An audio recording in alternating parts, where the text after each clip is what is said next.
Hi, everyone. I'm Elaine Quijano. It is good to be with you. Thanks for joining us. Congress is waiting for a decision that could decide the fate of President Biden's $1.9 trillion COVID relief package. A little known but powerful Senate official will determine whether a provision that hikes the federal minimum wage to $15 an hour is allowed to be in the bill under procedural rules. That's because Democrats are using a process known as budget reconciliation to bypass Republicans. But there are questions about whether some Democrats will still support the plan if that minimum wage increase gets cut. After failing to get Republican support for the package in Congress, President Biden is taking his message to GOP governors. Right now, he is meeting virtually with the National Association of Governors. President Biden will see Texas's governor in person Friday when he travels to the state. He is expected to meet with local leaders about recovery efforts following a historic winter storm that left widespread damage and millions without power. And while the president may have a busy schedule heading into the weekend, some of his nominees are waiting in Washington. One of them is Mr. Biden's pick to lead the Office of Management and Budget. Neera Tanden's nomination has been stalled after tweets in which she attacked members of both parties resurfaced.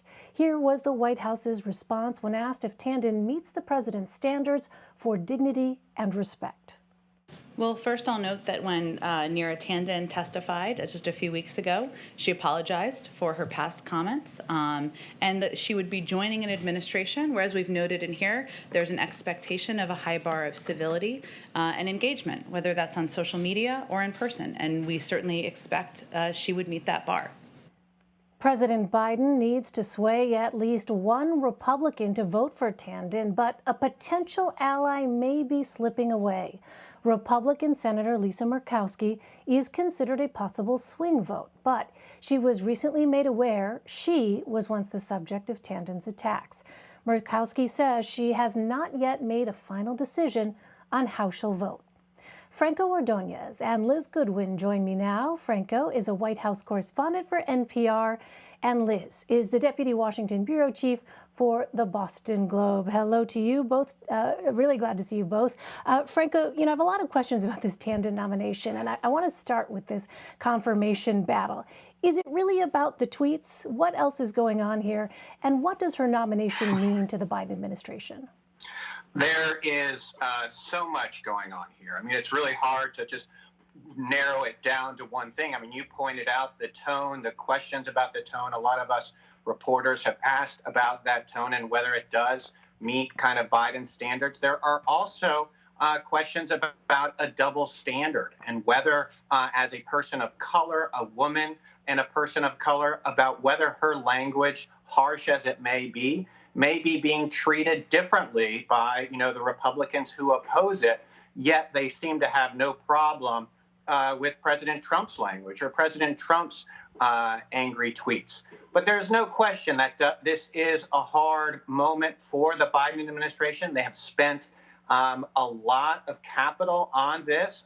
It's been several days now that they're trying to get this nomination in, and it's the ball is not moved so far. We did hear from the Chief of Staff, Ron Klain, earlier saying, at least acknowledging that the challenge that they may not be able to get the ball across the finish line, when he said that they will have some position for her that may not need confirmation if they don't get her in this time.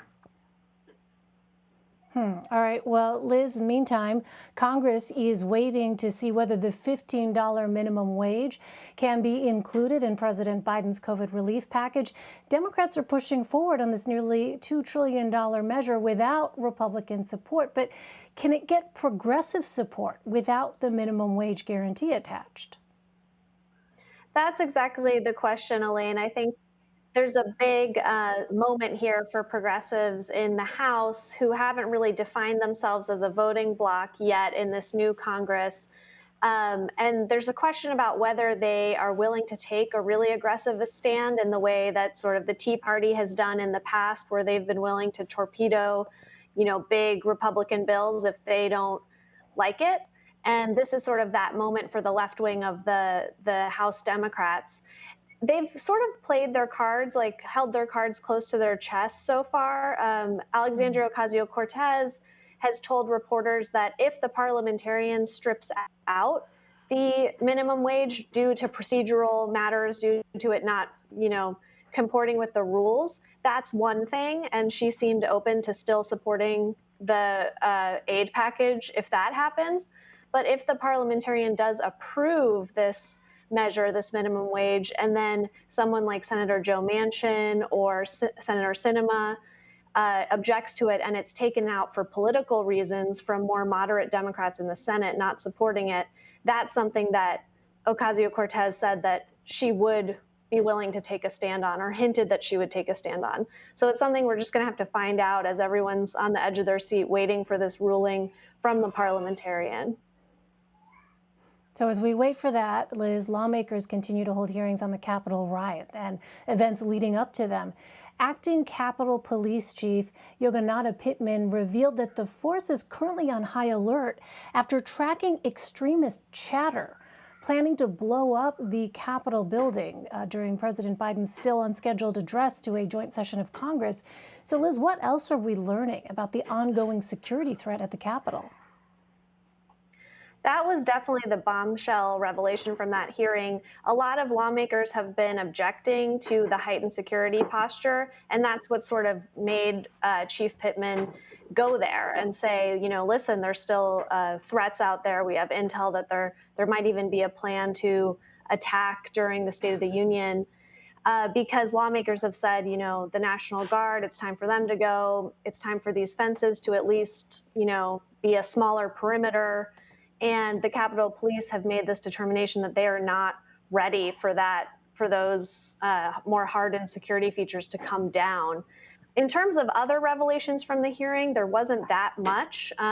There's a lot of questions still about the timeline in terms of which law enforcement officials were taking which actions on January 6th. And Chief Pittman was able to back up the testimony of her predecessor that he had informed the House Sergeant of Arms pretty early in the afternoon about the problems they were having and requested help. So that came out, but it's really just piece by piece that these hearings are kind of trying to establish what actually happened that day and who's to blame. So, and Liz, you have some new reporting about tensions in Congress as Democrats seek consequences for, quote, election-denying Republicans. Liz, who are they targeting? What would they like to see done? Yeah, there are still Democrats who are, pretty furious, to be frank, about what happened on January 6th, understandably. And there's sort of a nascent efforts to try to shun some of the Republicans who did vote against certifying the election even after the riot, which was a majority of House Republicans. So it's kind of a big deal to shun that group because you're dealing with a majority of that caucus. It's not something that every Democrat or even a majority of Democrats are focusing on right now, but there is a vocal minority that are kind of setting their own policies where they don't want to work with those Republicans, even on small matters that aren't political, like, co-signing a letter, looking into some inquiry that is bipartisan. They just want to shun those members to kind of teach them a lesson. And that's something we saw this week where there was a effort to rename a post office, which usually you would never even, it's just sort of made law without anyone even voting on it or talking about it. And because the member in question who wanted to rename this post office was, did vote to object to the election, a small group of Democrats forced a full roll call vote in the House on a post office renaming. And that's the level of anger that is still there. Yeah, it's clearly not going away. So CBS News confirms that the Manhattan District Attorney received Donald Trump's tax records this past Monday, just after the Supreme Court overruled his attempts to keep them private. So, Franco, what do we know about the type of information that prosecutors were seeking? Yeah, I mean, it's a very big deal in that investigation. I mean, they're looking for a few things. Obviously, they want more information from the tax returns as well as other financial documents, information, tax count information. I mean, they're looking for a few things. They're looking for whether President Trump perhaps lied about his tax return. Did he lie to lenders? They're looking for other types of potential criminal behavior that may be uncovered in that material. There is no evidence. I mean, there's no indication yet that these tax returns are going to show illegal behavior. The president obviously for years has said that he has been following the law, and there's nothing in there that will show wrongdoing. But that is part of the investigation. One thing I would like to also note is that we're not expecting to see those documents as much as us reporters would like to, and I'm sure there will be many efforts to try to get our hands on them through the front door or perhaps through some side doors. But because of the grand jury investigation, that information is likely to be private. But it is a big issue for the president because this is just one of several inquiries into him as well as into the Trump organization. That's another thing that the Manhattan DA is looking at. But there's also, for example, the Georgia investigation looking into possible meddling in the election. So this is just one of several inquiries, criminal inquiries that are being looked at that could cause more headaches for the former president. Franco, I want to ask you about another topic. The architect of Donald Trump's hardline immigration policies, Stephen Miller, spoke at a gathering of Republican leaders Wednesday, and he was reportedly confronted by freshman Congresswoman Maria Elvira Salazar, who pushed for the party to broaden its appeal to Latinos. How did that go over, and what's the Republican strategy on the Democrats' big immigration overhaul plan? Yeah, I think it's a very fascinating issue. It's kind of like one of those issues that kind of plays into, the larger identity crisis that the Republican Party is going through. Essentially what happened is, Stephen Miller, as you know, the architect of former President Trump's immigration policy, kind of outlined some priorities on immigration, and it was not met so well by some GOP members who want a larger tent. This has been an ongoing issue for Republicans. What is the best strategy? Is it to bring in more diversity into the Republican Party, make a more circle, a network of potential constituents and voters, or is it better to kind of build on the base that it has? I think obviously President Trump, his strategy was build the base and find more people who feel this way, who perhaps haven't voted before. Well, while other members like Salazar are looking to kind of bring in a more diverse group. They're, obviously pushing back on the Biden administration. I mean, I think it's also something that both parties are actually struggling with. I mean, the Biden administration is struggling with this as well. They campaigned on policy of being a much more human, much more welcoming and sympathetic administration to immigrants and migrants coming over. And now they are faced with, having to govern and enforce immigration laws. And we're seeing kind of the challenges that they face as there is a new wave of migration on the border. And they're kind of struggling with it, having to open facilities for children that some are saying, hey, doesn't that look like the Trump administration? And they're trying to have to answer for those things. Yeah, I remember my colleague Ed O'Keefe asked Jen Psaki about that in the White House briefing this week, and it really kind of illustrates, as you know, this sort of dilemma facing the Biden administration when confronted with the realities of this immigration situation, especially in the midst of this pandemic. Liz, I want to turn to the U.S. Postal Service. The controversial Postmaster General, Louis DeJoy, told a House Oversight Committee he has no plans to leave the job, and here's part of his explanation for slowed mail ahead of the election.